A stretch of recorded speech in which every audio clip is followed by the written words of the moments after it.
Welcome to the 700 Club. For today's headlines, let's go over to the CBN News Desk. Gordon, the number of COVID-19 cases is setting new records as the holidays march forward, as the 7-day average has hit a new high, but most of those cases are mild. Meanwhile, the country is facing a severe shortage of tests as people are lining up across the country to find out if they have the disease. Brody Carter has the story. The U.S. shattered its single-day record of new COVID-19 infections with more than 441,000 cases on Tuesday. Over the holiday, scenes similar to the early days of COVID, with cars sitting in lines wrapped around cities across the nation, waiting hours for a COVID test. Can't even go to my neighborhood drugstore. And then coming here, well, we just got shut down, saying that they're not taking any more people. Critics say the Biden administration should have been prepared and had more tests ready to go when cold weather came. The CDC says current data is incomplete since testing sites were closed over Christmas and states are still sorting through a backlog of cases. Still, the winter surge rages on. We have no beds. We're holding patients in the ER for multiple hours, if not days. But recent changes from the CDC are stirring doubt and confusion. Health officials originally suggested Omicron is responsible for 73% of all U.S. cases, but significantly backpedaled that number down to 58%. It might be because tests are still hard to come by, and that may make it even harder. This amid criticism after the agency recommended cutting the quarantine period in half, from 10 days to 5, raising questions about people leaving isolation while still contagious and possibly spreading the virus. And with some 40% of the nation unvaccinated, large metropolitans are urging vigilance ahead of the upcoming holiday. Omicron and Delta are coming to your party. But there is some good news, as some analysts believe Omicron's peak may pass relatively quickly. And so far, it apparently poses only a small threat to those who are fully vaccinated. Brody Carter, CBN News. The COVID pandemic has led to a new trend in education, a boom in homeschooling. The number of children taught by their parents has doubled since COVID lockdowns began, including a significant spike in Black families, as many have switched to home education for the very first time. Charlene Aaron has this story. When COVID hit last year, public schools, like other institutions, were forced to shut down. Many students and families struggled with remote learning. But now that classrooms are reopened, some kids are still home, with parents turning into teachers. Our very first time homeschooling, and I took a leap of faith to my husband and I. We, looked at this program. We said, you know what, we're going to do this. And we believe God is saying that this is the time to do this. Crystal Lynch recently turned her Apopka, Florida home into a classroom for her boys. That also means teaching 3 grade levels, 3rd, 5th, and high school. I didn't like what I was seeing with the numbers in Florida, of course, with the virus. I felt that there was too much back and forth with, the mask wearing and no mask wearing, and things that were just happening with that I didn't really like in particular. When schools went virtual, Lynch, a former teacher, helped her kids with their lessons.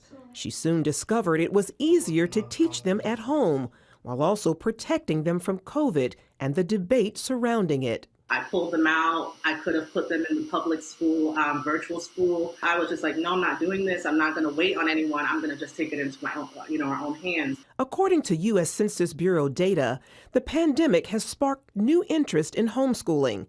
In 2019, about 2.5 million students learned at home.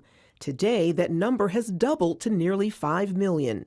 In California, applications to homeschool tripled from 2020 to 2021.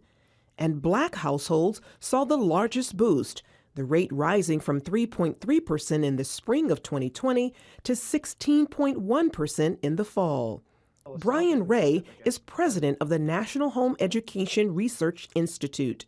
That's a huge increase. That's maybe 40 to 50%.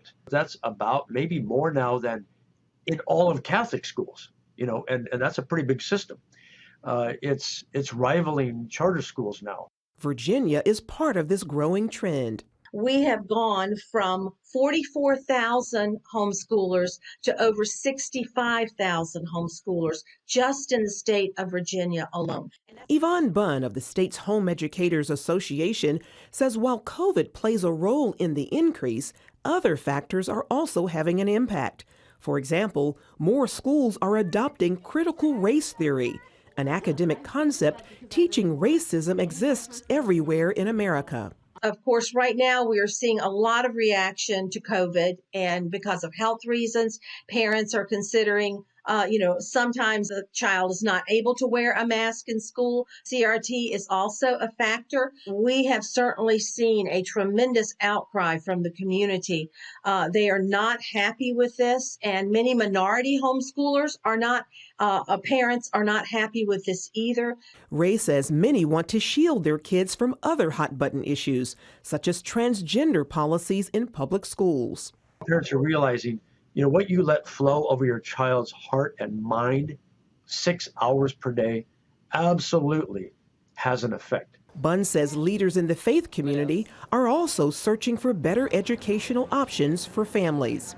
We're also seeing pastors calling us, and pastors are asking, how can we help our church families? How can we help the people that are in our congregations do something about this? They want an alternative. And so we are answering questions that they have about how to start a church co-op or a pod or a community of their parents who can work together in teaching their children. A common theme for a number of parents is that their kids performed well while homeschooling, and they don't want to change that. Last year, I think a lot of people tried homeschooling, or they were doing government school at home, and they realized, wow, we can do a lot of things in 2 or 3 hours that takes a public institutional school 6 hours to do. And the results are undeniable. Homeschool students score above 83 percentile in language arts and mathematics on a standardized achievement test, whereas public school students in a good year, not a COVID year, but in a good year, only score 50 percentile on the same test. Something Lynch says proves worthwhile. I can actually find out where they actually need help, because there were some areas that I found out they hadn't made the gains that they should have, even though they were in private school. There are certain areas I could work with them on. Meanwhile, as the interest in homeschooling grows, Ray believes it's more than just a fad. I think it's going to keep growing the trend line for at least 5 years. I would definitely probably continue this moving forward, because the kids love it, I love it. And we're seeing great gains from it. Charlene Aaron, CBN News. Turning now to entertainment news, the life of NFL Hall of Fame quarterback and Super Bowl champion Kurt Warner is the focus of a new film in theaters now. It's called American Underdog. Part of the film's story is Warner's faith, along with his connection to his wife, Brenda. Take a look. As long as I have a ball in my hands, I feel alive. Kind of like how I feel right now. American Underdog. I'm staying here. I got work to do. Work? The NFL's not going to draft some dude from the 1AA school in Iowa. Is the inspiring true story of NFL Hall of Fame quarterback Kurt Warner. I promised that I would take care of you and the kids. So that is exactly what I'm going to do. If this is your dream, don't give up on it. Whose real life is an unforgettable dream and journey. From stocking shelves in a grocery store to wowing fans on the field and becoming a Super Bowl champion. What would you say is the awakening moment for you in this American Underdog story? Well, I think there's lots of moments that I've learned along the way. When I'm sitting here, okay, how did I get here? Why am I here? God, what are you doing in this situation? There were so many of those moments. Hey, Kurt, we've been trying to reach you. I'm sorry, who are you? I'm with the Rams.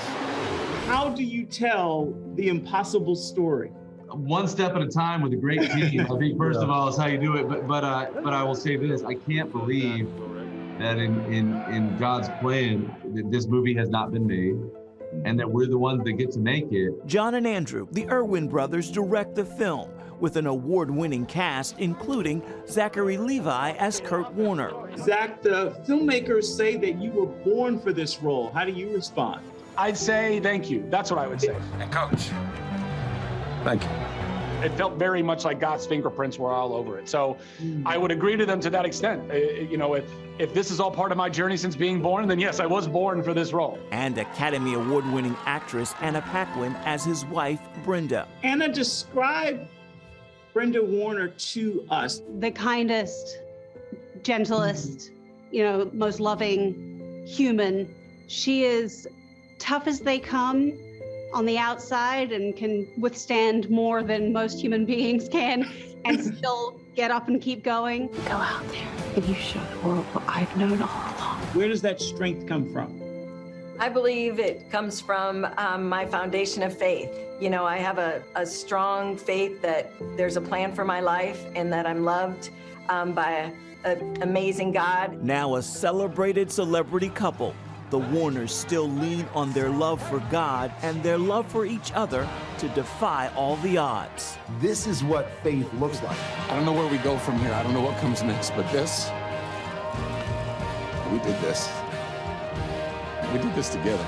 I love you. I love you too. It's a triumphant underdog story of faith, family, and football. Destiny. Ephraim Graham, CBN News.